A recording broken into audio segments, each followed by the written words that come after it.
নমস্কার। যুক্তি তর্ক সঙ্গে অর্কয়ে আপনাদের স্বাগত। আপনাদের সঙ্গে আমি অর্কপ্রভ সরকার।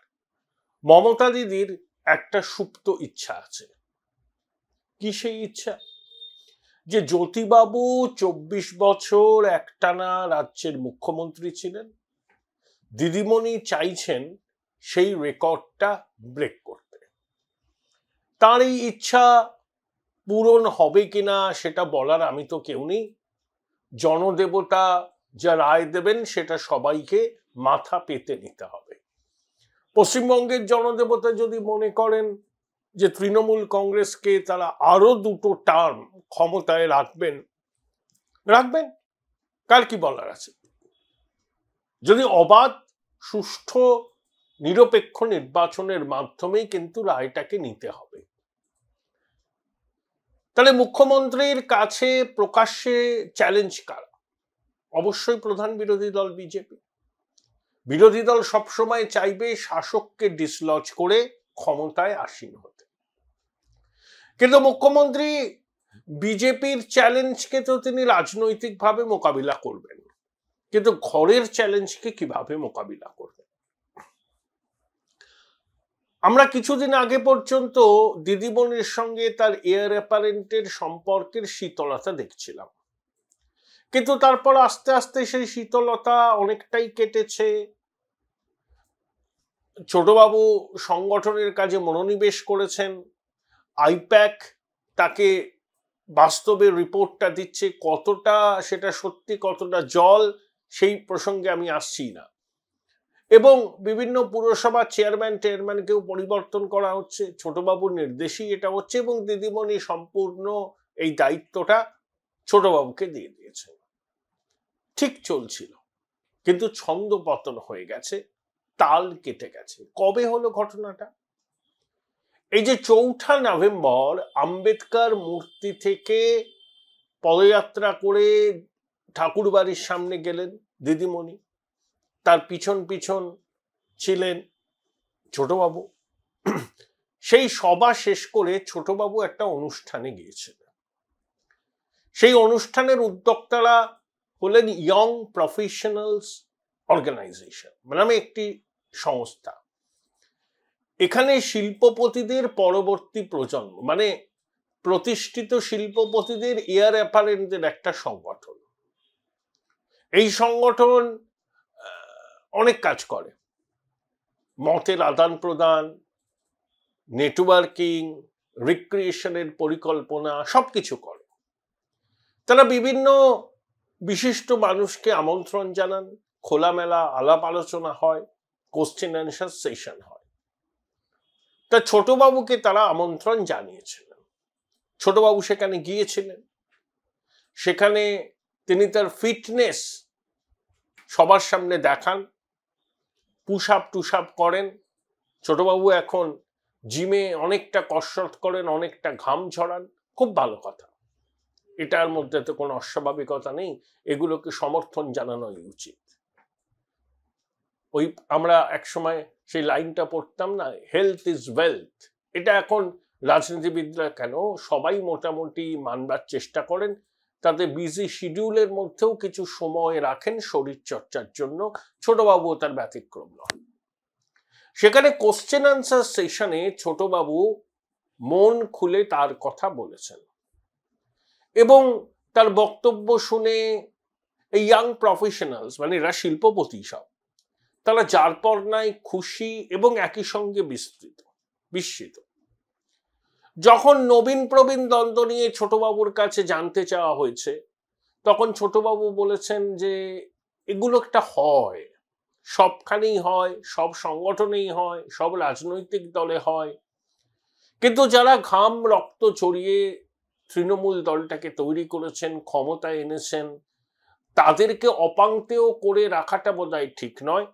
তিনি স্বীকার করেছেন তার বয়স কম, তাই সাহস বেশি। তিনি অনেক সময় আবেগের বশবর্তী হয়ে ভেবেছিলেন যে প্রবীণ নেতাদের আর কোনো গুরুত্বই নেই, তাদেরকে অবসরের গ্রহে ঠেলে দেওয়া যায়। কিন্তু এখন নাকি তার মনে হয়েছে, বা তার বিলম্বিত বোধোদয়, বিষয়টাকে এভাবে দেখলে চলবে না, নবীন প্রবীণ কাঁধে কাঁধ মিলিয়ে চলবে। তারপর প্রশ্নকর্তারা জিজ্ঞাসা করেছিলেন যে 2026 সালে ভোটে ক্ষমতায় তৃণমূল আসলে, ভোটে জিতে অভিষেক বন্দ্যোপাধ্যায়কে কি মুখ্যমন্ত্রী হিসাবে দেখতে পাওয়া যাবে? এই প্রশ্নের উত্তর অভিষেক নাকি দিয়েছেন যে এটা একটা চলমান প্রক্রিয়া, এই মুহূর্তে তিনি সেটা নিয়ে কিছু বলতে চান না, চলমান প্রক্রিয়ার মধ্যে দিয়েই যা হওয়ার তাই হবে। তবে এটাও বলেছেন যে সেই প্রক্রিয়া সম্পূর্ণ হতে নাকি বেশি দেরি নেই। অর্থাৎ তার বক্তব্য থেকে স্পষ্ট তার যে উচ্চাশাটা আছে, যে অভিপ্রায়টা আছে, সেটা তিনি কিন্তু গোপন করেননি। তিনি ওই ইয়াং প্রফেশনালসদের সামনে তার মনের কথাটা অকপটে জানিয়েছেন এবং একই সঙ্গে তৃণমূলের র্যাঙ্ক অ্যান্ড ফাইলে বার্তাটাও দিয়েছেন। কারণ ছোটবাবু জানেন যে এই মিটিংয়ের খবর বাইরে বেরোবে, অনুপ্রাণিত সংবাদ মাধ্যম কিছু না লিখলেও, গোল গোল করে লিখলেও, যেখানে খবরটা পৌঁছানোর সেখানে খবরটা যথা সময়ে পৌঁছবে। ঠিক অভিষেক যা ভেবেছিলেন সেটাই হয়েছে। দিদিমণি তেলে বেগুনে নাকি জ্বলে উঠেছেন। একজন তৃণমূলের খুব সিনিয়র মানুষ, যার সঙ্গে আমার ব্যক্তিগত সম্পর্ক খুবই মধুর, তার সঙ্গে কথা হচ্ছিল টেলিফোনে।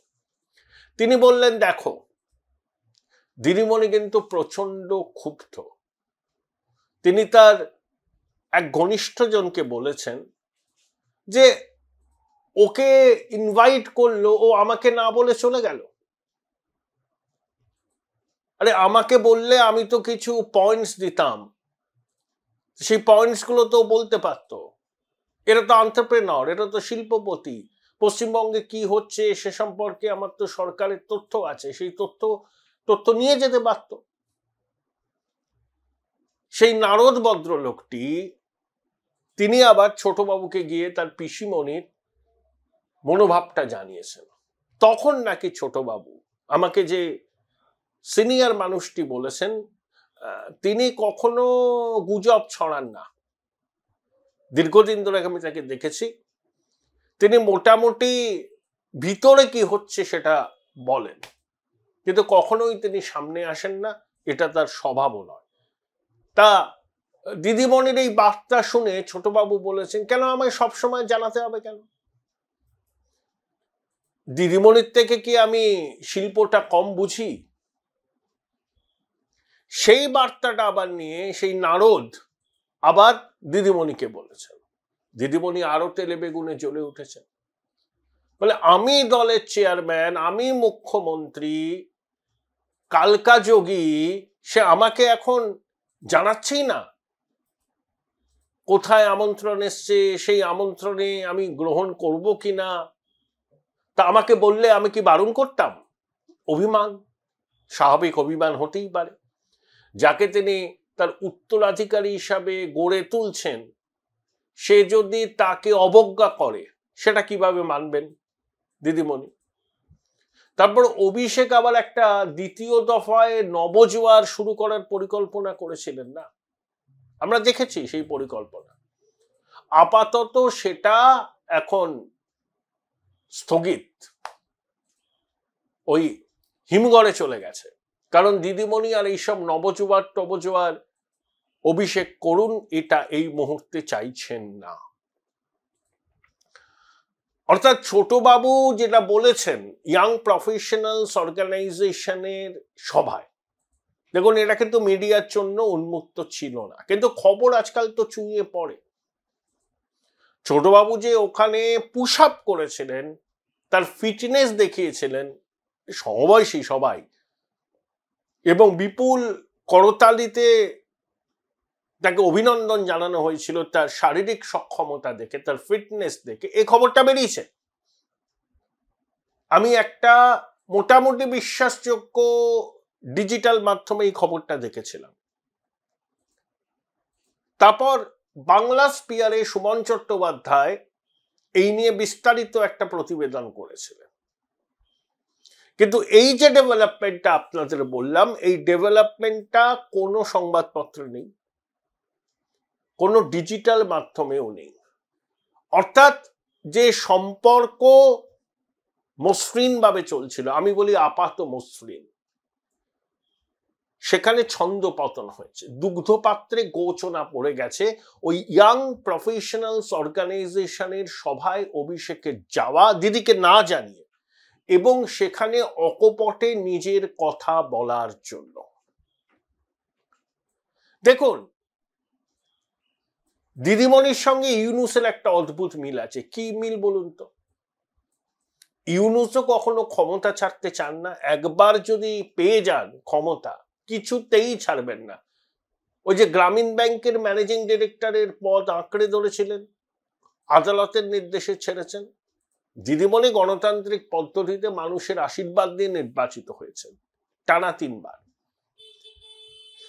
কিন্তু দিদিমণিও কোনো ট্রানজিশন মসৃণভাবে করার পক্ষপাতী নন, একথা ঠিক। দিদিমণির যা ফিটনেস, তিনি যে খুব সাধারণ আটপৌরে জীবন যাপন করেন, এটা সর্বজন বিদিত। Join Indian Institute of Hotel Management now. Right choice, right decision.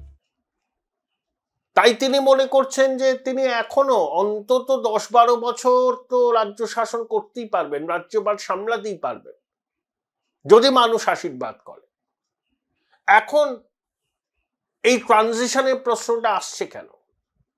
অভিজ্ঞতা সঞ্চয় করতে হবে, মানুষের মন বুঝতে হবে, তারপরে অটোমেটিক্যালি এক সময় ট্রানজিশনটা হবে।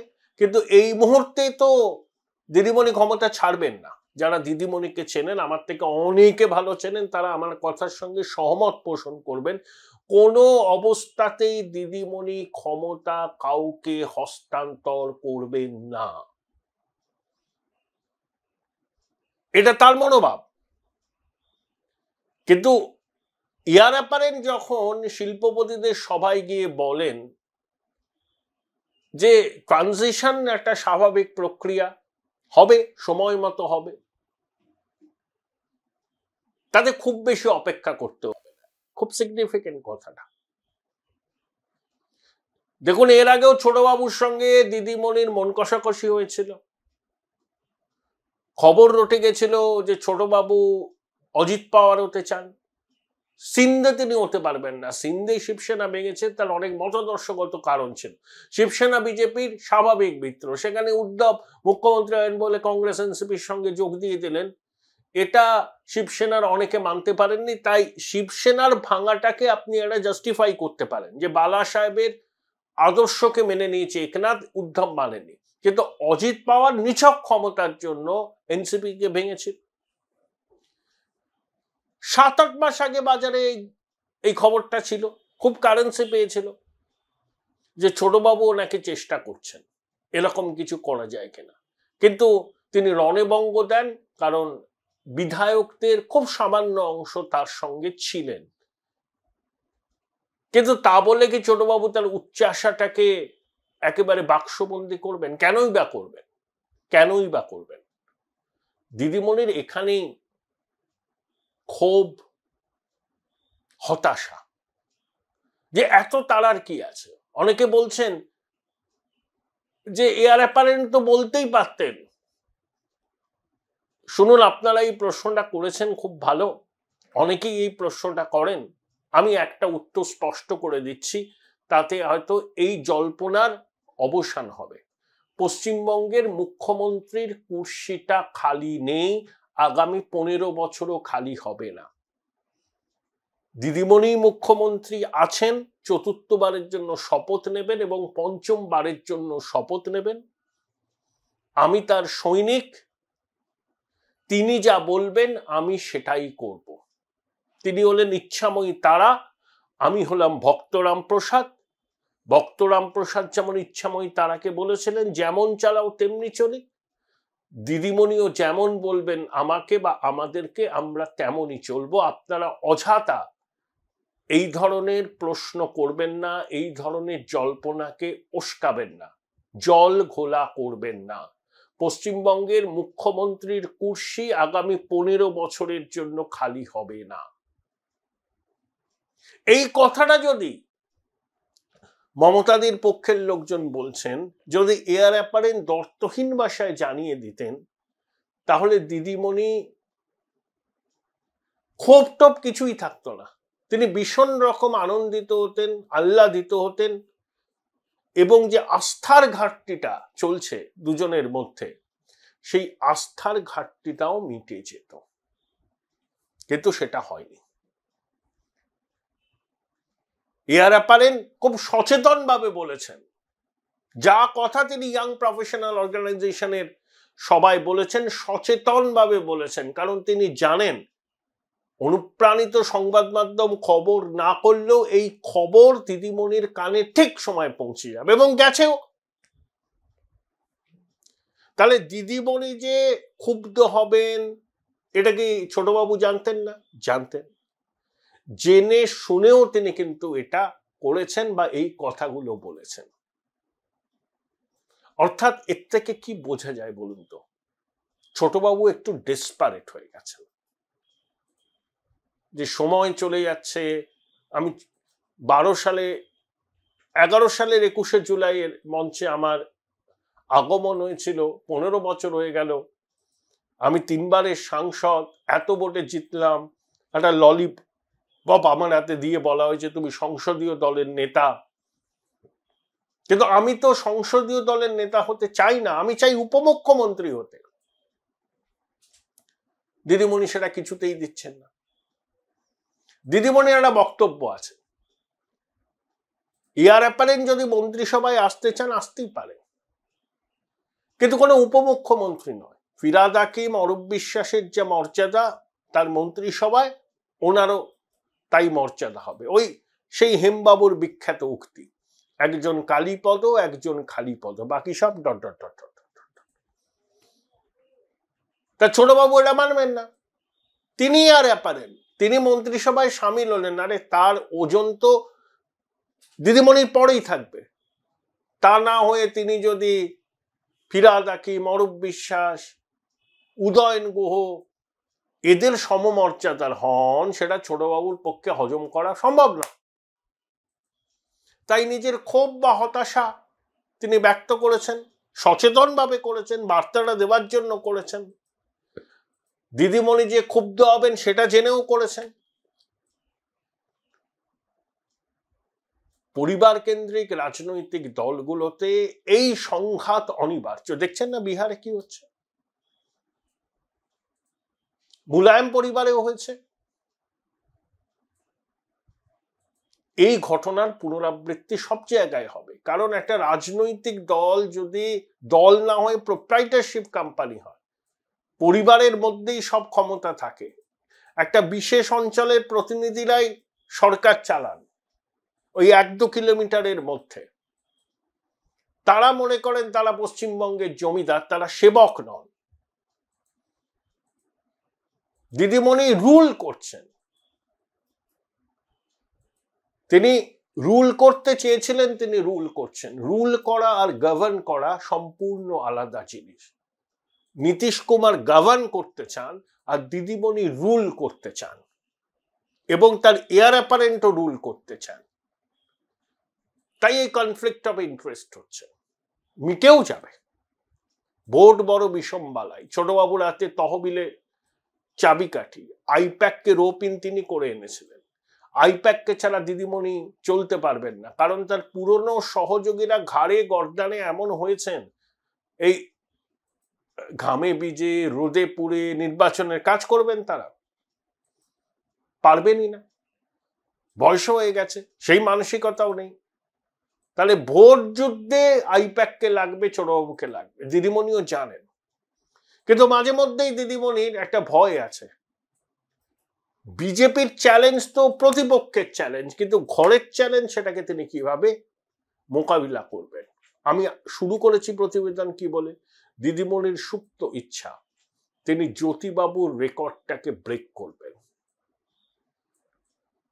সেই সুপ্ত ইচ্ছাকে বাস্তবায়িত করার জন্য যা যা করণীয় দিদিমণি কিন্তু সেটা করবেন।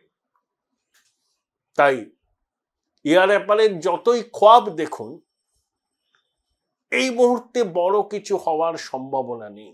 তৃণমূল ক্ষমতায় আসলে পরে দিদিমণিই থাকবেন। ছোট বাবু যদি রাজি থাকেন মন্ত্রিসভায় সামিল হতে পারেন, ব্যাস ওইটুকুই। বাড়তি কোনো গুরুত্ব বা দায়িত্ব ছোটবাবুকে দেবেন না মুখ্যমন্ত্রী, কারণ সেন্স অফ ইনসিকিউরিটি, তার অস্তিত্ব, তার কর্তৃত্ব চ্যালেঞ্জের মুখে পড়বে যদি ছোটবাবুকে ক্যাবিনেটে উপমুখ্যমন্ত্রীর পদমর্যাদায় তিনি ভূষিত করেন।